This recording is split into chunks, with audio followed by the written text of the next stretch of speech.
अम्मा जी, आपके वालिद साहब का नाम क्या था? सैयद मुश्ताक अली। और अम्मा जी, आपका नाम? मैं उनकी बेटी हूँ, फरहाना आफ्ताब। वालदा का नॉन मैरिज सर्टिफिकेट बना के लाई हूँ, पूरा सेट बना के लाई हूँ। डीएस ऑफिस में मैं 2 साल से चक्कर लगा रही हूँ, मेरा अभी तक कोई सुनवाई नहीं हुई। सब टालम-टोल कर रहे हैं, मुझे समझ में नहीं आ रहा है क्या चक्कर हो गया। तो ये कि एक वालदा इंतज़ार करेंगी अपने शौहर की कमाई का कि मेरे शौहर की जो भी जितना भी उसके पेंशन जारी हो जाए तो मुझे दी जाए। ठीक है कि मेरे वालिद 50 साल पहले रिटायर हुए थे, फोरमैन थे एज़ ए ये रेलवे में। ठीक है ना, तो ये लोगों पे क्या पजीर थे, वहाँ बंगला मिला हुआ था सरकारी रहने के लिए उनके, वो फोरमैन थे।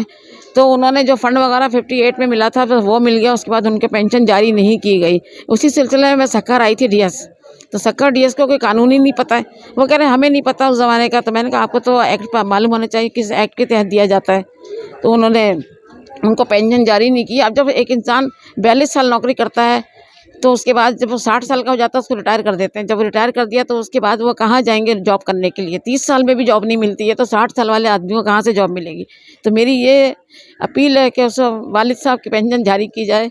और 4 साल के बाद उन्होंने मुझे ये बताया है कि 4 साल के बाद पेंशन जारी की गई थी। आपके वालिद 58 में रिटायर हुए थे और 73 में ये कानून पता नहीं नवाज शरीफ ने किया था या ज़ियाउल हक ने करा था कि पेंशन नहीं दी जाएगी। तो ये हमें लिख के दिया जाए, वरना मैं हाई कोर्ट में जाके अपील करूँगी, चैलेंज करूँगी।